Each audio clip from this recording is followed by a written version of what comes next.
Hi hello നമസ്കാരം. Page 3 അക്കാദമിയുടെ പുതിയൊരു ക്ലാസ്സിലേക്ക് എല്ലാവർക്കും സ്വാഗതം.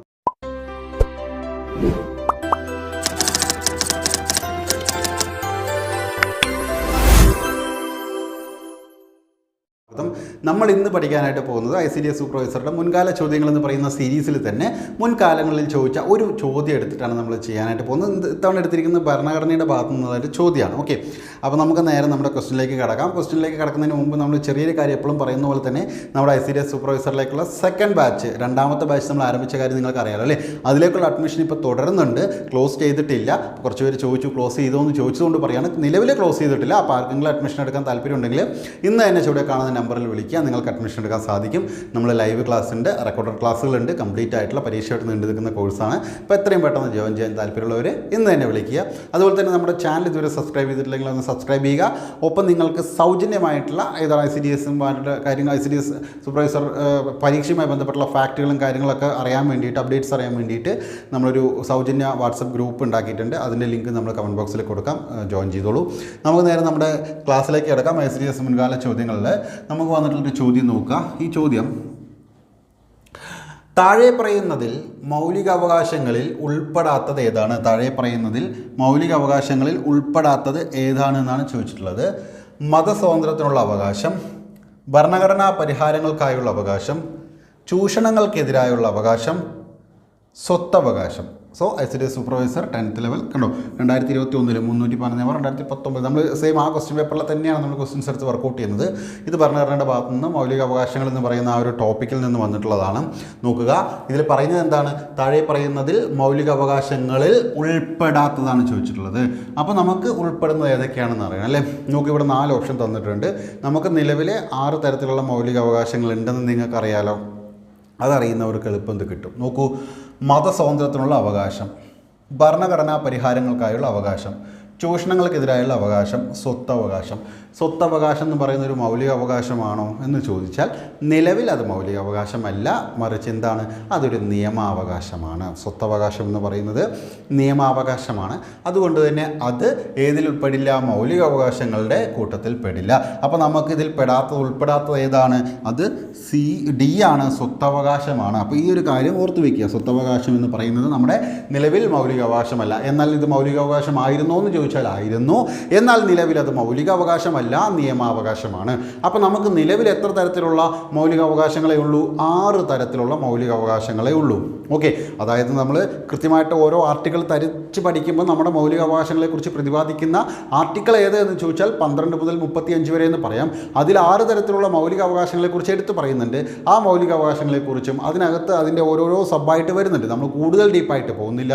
ആ 6 തരത്തിൽ ഇപ്പോൾ നമ്മുടെ ക്വസ്റ്റ്യനിൽ കണ്ട പോലെ തന്നെ ഈ പറയുന്ന മതസ്വാതന്ത്ര്യത്തിനുള്ള അവകാശം, ഭരണഘടനാ പരിഹാരങ്ങളായിട്ടുള്ള അവകാശം, ചൂഷണങ്ങൾക്കെതിരെയുള്ള അവകാശം എന്നൊക്കെ പറയുന്നത് പോലെ ഇത്തരത്തിലുള്ള 6 തരത്തിലുള്ള മൗലിക അവകാശങ്ങളെക്കുറിച്ച് നമുക്ക് നോക്കാം. അതിൽ ആദ്യത്തേതാണ് സമത്വത്തിനുള്ള അവകാശം. അത് 15, 16, 17, 18 ഓരോന്നും വേണ്ട അവസര സമത്വം, അങ്ങനെ ഓരോ സമത്വങ്ങൾ വരുന്നുണ്ട്. ഓക്കെ, അപ്പോൾ ഇത് എന്താണ്? നമ്മൾ മൊത്തത്തിൽ സമത്വത്തിനുള്ള അവകാശം എന്ന് പറഞ്ഞിട്ടാണ് നമ്മൾ 14, 15, 16, 17, 18 എന്ന് പറയുന്ന ഇതിനെ പറയുന്നത് ആ ആർട്ടിക്കിളുകൾ. ഓക്കെ, അതിനകത്തേക്ക് പോയി കഴിഞ്ഞാൽ ആർട്ടിക്കിളിൽ ഓരോന്നും നമുക്ക് പഠിക്കാനുണ്ട്. 14 എന്താണ്, 15 എന്താണെന്നൊക്കെ. ഇപ്പം നമ്മളത് ഡീപ്പായിട്ട് പറയുന്നില്ല. ഇപ്പം നിങ്ങൾ ജസ്റ്റ് മനസ്സിലാക്കി വയ്ക്കുക, നമ്മുടെ ക്വസ്റ്റ്യനിൽ പറഞ്ഞ 6 മൗലിക അവകാശങ്ങളെ പറ്റിയിട്ടാണ് ഇവിടെ പറഞ്ഞിട്ടുള്ളത്. അതിൽ ഒന്നാമത്തേതാണ് സമത്വത്തിനുള്ള അവകാശം. ഈ സമത്വത്തിനുള്ള അവകാശം ഏത് മുതൽ ഏത് വരെയാണ്? ഏത് ആർട്ടിക്കിൾ മുതൽ ഏത് ആർട്ടിക്കിൾ വരെയാണ് എന്ന് ചോദിച്ചാൽ ആർട്ടിക്കിൾ അഥവാ മലയാളത്തിൽ അനുച്ഛേദം എന്ന് പറയും.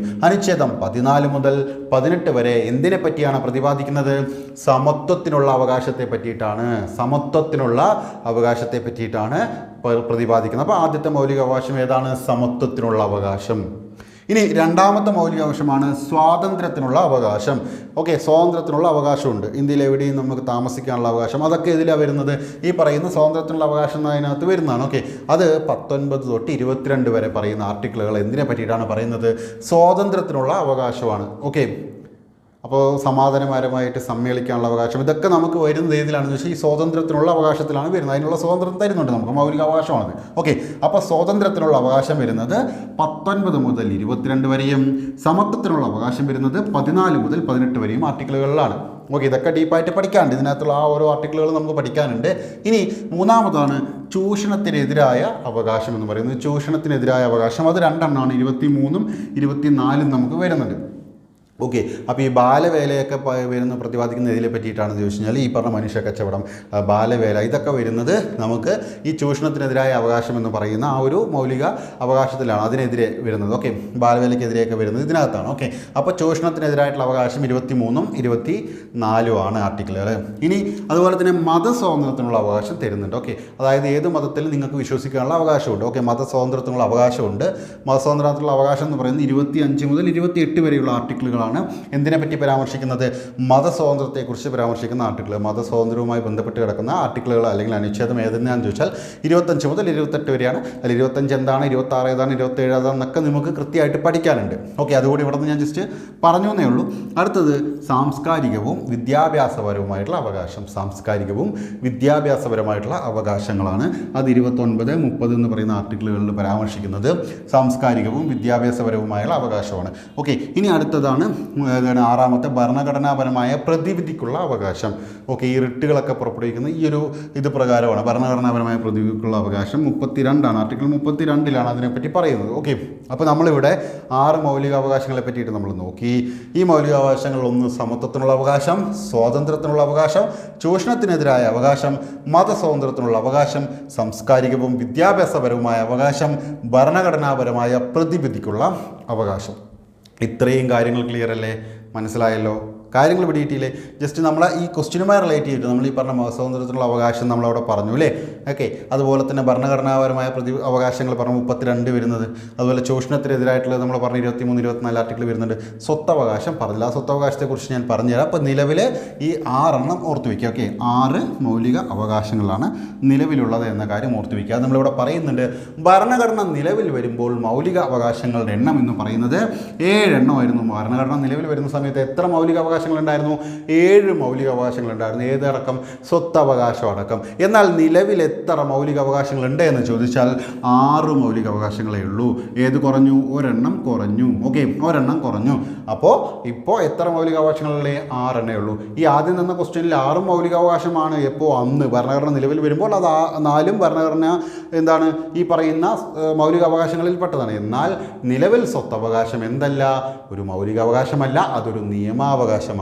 നോക്കുക, അത് കാരണം മൗലികാവകാശമായിരുന്ന സ്വത്തവകാശം ഇപ്പോൾ നിയമാവകാശമാണ്. ഇവിടെ എടുത്ത് പറഞ്ഞിട്ടുണ്ട് അല്ലേ? അപ്പോൾ മൗലികാവകാശമായിട്ടുണ്ടായിരുന്ന സ്വത്തവകാശം ഇപ്പോൾ നിയമാവകാശമാണ്. അതുകൊണ്ട് തന്നെ നിലവിൽ 6 മൗലികാവകാശങ്ങളേ ഉള്ളൂ. സ്വത്തവകാശം മൗലികാവകാശമല്ല. ക്ലിയർ അല്ലേ?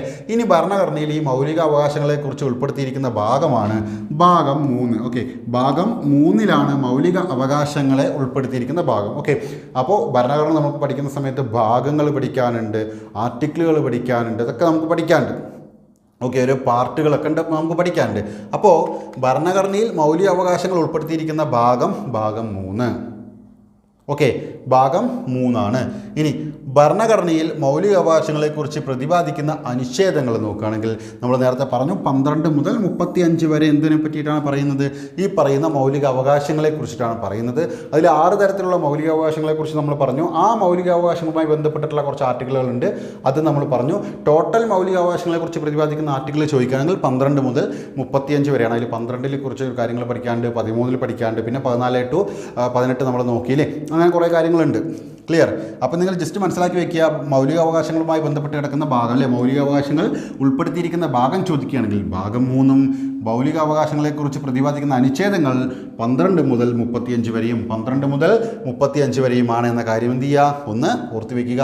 പിന്നെയോ, നിലവിൽ ഭരണഘടനയുടെ ഏത് ഭാഗത്താണ് സ്വത്തവകാശത്തെക്കുറിച്ച് പ്രതിപാദിച്ചിരിക്കുന്നത് ചോദിച്ചാൽ ഇപ്പോൾ നിലവിൽ ഭാഗം 12ലാണ്. നിലവിൽ ഭരണഘടനയുടെ ഏത് ഭാഗത്താണ് സ്വത്തവകാശത്തെക്കുറിച്ച് പ്രതിപാദിച്ചിരിക്കുന്നത്? ഭാഗം 12ലാണ്. ഓക്കെ, അപ്പോൾ ഇപ്പോൾ നിലവിൽ എന്താണ് ഈ സ്വത്തവകാശം എന്ന് പറയുന്നത് ഏത് ഭാഗത്താണ് ഉൾപ്പെടുത്തിയിരിക്കുന്നത് ചോദിച്ചാൽ 300 ആർട്ടിക്കിൾ 300A ഈ സ്വത്തവകാശം കിടക്കുന്നത്. ആർട്ടിക്കിൾ 300A സ്വത്തവകാശം കിടക്കുന്നത് കേട്ടേ. ഓക്കെ, അപ്പോൾ അത് മനസ്സിലാക്കുക. അത് ക്ലിയർ ആയിട്ട് മനസ്സിലായില്ലേ? നിലവിൽ 300A എന്ന് പറയുന്ന ആർട്ടിക്കിളാണ് എന്ത് കിടക്കുന്നത്? ഈ പറയുന്ന സ്വത്തവകാശം കിടക്കുന്നത്. ജസ്റ്റ് ഒരു ആ ഒരു ക്വസ്റ്റ്യൻ പറഞ്ഞു, അത് റിലേറ്റ് ചെയ്തിട്ടുള്ള കുറച്ച് ഫാക്റ്റുകളെ പറയുന്നുള്ളൂ. മൗലികാവകാശങ്ങളെക്കുറിച്ച് ഒരുപാട് നമുക്ക് പഠിക്കാനുണ്ട്, ഈ പറയുന്ന സ്വത്തവകാശത്തെക്കുറിച്ച് ഒരുപാട് നമുക്ക് പഠിക്കാനുണ്ട്. ഓക്കെ, അത് ഏത് ഭരണഘടനാ ഭേദഗതി എന്നൊക്കെ പറഞ്ഞ് നമുക്ക് ഭരണഘടനാ ഭേദഗതികൾ തന്നെ നമുക്ക് പഠിക്കാനുണ്ട്. 44ാം ഭരണഘടനാ ഭേദഗതി പ്രകാരമാണ് സ്വത്തവകാശം മാറിയതെന്നൊക്കെ പറഞ്ഞ് നമുക്ക് പഠിക്കാനുണ്ട്. നിലവിൽ ജസ്റ്റ് ഒരു ഔട്ട്ലൈൻ ആ 6 മൗലിക അവകാശങ്ങളെക്കുറിച്ച് മാത്രമാണ് നമ്മൾ പറഞ്ഞത്. ഓക്കെ, അപ്പോൾ 300A എന്ത് പ്രതിപാദിക്കുന്നത്? ഇപ്പോൾ പറയുന്നുള്ള സ്വത്തവകാശം എന്നുള്ളത്. ഇനി ജസ്റ്റ് മൗലികാവകാശങ്ങളുടെ ശില്പി ആരെന്ന് ചോദിച്ചാൽ അത് സർദാർ വല്ലഭായ് പട്ടേലാണ്. മൗലികാവകാശങ്ങളുടെ ശില്പി ആരാണ്? സർദാർ വല്ലഭായ് പട്ടേലാണ് മൗലികാവകാശങ്ങളുടെ ശില്പി എന്ന് പറയുന്നത്. ഓക്കെ, മൗലികാവകാശങ്ങളുടെ ശില്പി ആരാണ്? സർദാർ വല്ലഭായ് പട്ടേലാണ്. അതുപോലെ തന്നെ മൗലികാവകാശങ്ങൾ ഇന്ത്യൻ ഭരണഘടന കടം കൊണ്ടിരിക്കുന്നത് ഏത് രാജ്യത്ത് നിന്നാണ്? USA. ഓക്കെ, അപ്പോൾ അമേരിക്കൻ ഭരണഘടനയിൽ നിന്നാണ് മൗലികാവകാശങ്ങൾ എന്ന് പറയുന്ന ഒരു ആശയം ആര് കടമെടുത്തിരിക്കുന്നത്? ഇന്ത്യ കടമെടുത്തിരിക്കുന്നത്. അതുപോലെ തന്നെ മൗലികാവകാശങ്ങളുടെ ശില്പി എന്നറിയപ്പെടുന്നത് സർദാർ വല്ലഭായ് പട്ടേലാണ്. ഒരു ചെറിയ ക്ലാസ്സാണ് മൗലികാവകാശങ്ങളുമായി ബന്ധപ്പെട്ട്. നമ്മൾ പറഞ്ഞ ഒരു 6 മൗലികാവകാശങ്ങൾ ജസ്റ്റ് നിങ്ങളുടെ മൈൻഡിലേക്ക് രജിസ്റ്റർ ചെയ്യാനായിട്ടാണ് നമ്മൾ എന്ത് ചെയ്തത്? ഈ കാര്യങ്ങളൊക്കെ ജസ്റ്റ് അതിൻ്റെമായി ബന്ധപ്പെട്ടുള്ള ഫാക്റ്റുകൾ നമ്മൾ പറഞ്ഞത്. ഓക്കെ, അപ്പോൾ നമ്മൾ ഇതിൻ്റെ ഡീറ്റെയിൽഡ് ആയിട്ടുള്ള ക്ലാസ്സുകളൊക്കെ നമ്മുടെ ബാച്ചിൽ നമ്മൾ കൊടുക്കുന്നുണ്ട്. അപ്പോൾ നിങ്ങൾക്ക് കൃത്യമായിട്ടുള്ള, അതായത് സിലബസ് അടിസ്ഥാനത്തിലുള്ള ക്ലാസ്സുകൾക്കായിട്ട് കറക്റ്റായിട്ട് ഒരേ ഓർഡറിൽ നമുക്ക് പോകാനായിട്ട് നമ്മുടെ സെക്കൻഡ് ബാച്ച് ഇപ്പോൾ നിലവിൽ ഓപ്പണാണ്, അഡ്മിഷൻ ഓപ്പണാണ്. അപ്പോൾ അതിനകത്ത് ജോയിൻ ചെയ്യാനായിട്ട് 9747886626 എന്ന് പറയുന്ന നമ്പറിൽ കോൺടാക്ട് ചെയ്ത് കഴിഞ്ഞാൽ നിങ്ങൾക്ക് അഡ്മിഷൻ എടുക്കാനായിട്ട് സാധിക്കും. അപ്പോൾ ഇന്ന് തന്നെ നിങ്ങൾ എന്ത് ചെയ്യുക? അഡ്മിഷൻ എടുക്കുക. നിങ്ങളുടെ സുഹൃത്തുക്കൾ ആരെങ്കിലും ജോയിൻ ചെയ്യാൻ താല്പര്യപ്പെടുന്നുണ്ടെങ്കിൽ അവരെയും കൂടെ ഉൾപ്പെടുത്തുക. ഇന്ന് തന്നെ പഠിച്ചു തുടങ്ങുക.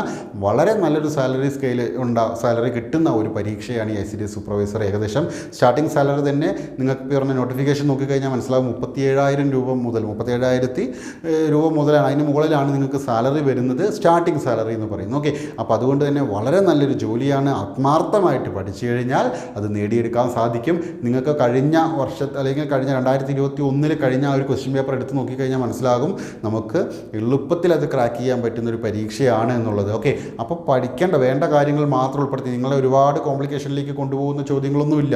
ഓക്കെ, അങ്ങനെ ഉണ്ടെങ്കിൽ പോലും അത് നിങ്ങൾക്ക് സ്കിപ്പ് ചെയ്യാം. കാരണം അത്രയും വലിയ കട്ട് ഓഫിലേക്കൊന്നും കൊണ്ടുപോകില്ല. അതുപോലെ തന്നെ നല്ലൊരു മാർക്ക് നല്ല രീതിയിൽ പഠിച്ചു കഴിഞ്ഞാൽ നിങ്ങൾക്ക് നിങ്ങൾ ആഗ്രഹിക്കുന്ന ആ ജോലിയിലേക്ക് എത്തിപ്പെടാൻ സാധിക്കുന്നുള്ളതാണ്. അതുപോലെ തന്നെ ആഗ്രഹങ്ങൾ തീവ്രമാക്കണം എന്നുള്ളതാണ്. ഓക്കെ, നമ്മുടെ ആഗ്രഹങ്ങൾ തീവ്രമാക്കണം. ആ ആഗ്രഹങ്ങൾ തീവ്രമാക്കണമെങ്കിൽ നമ്മുടെ ബാക്ക്ഗ്രൗണ്ടിനെ പറ്റി നമ്മൾ ചിന്തിക്കണം. നമ്മളിപ്പോൾ എവിടെ നിൽക്കുന്നു, നാളെ എവിടെ നിൽക്കണമെന്നും ചിന്തിക്കേണ്ടത് നമ്മൾ തന്നെയാണ്. ആ ചിന്തയായിരിക്കണം നമുക്ക് ഊർജ്ജം പകരേണ്ടത്. ഓക്കെ, നമ്മുടെ ബുദ്ധിമുട്ടുകളായിരിക്കണം നമുക്ക് ഊർജ്ജം പകരേണ്ടത് പഠിക്കാൻ വേണ്ടിയിട്ട്. ഓക്കെ, അപ്പോൾ കൂടുതലൊരു മോട്ടിവേഷനിലേക്കൊന്നും നമ്മൾ പോകുന്നില്ല. അതൊക്കെ നമ്മൾ സ്വയം മോട്ടിവേറ്റഡ് ആവണം.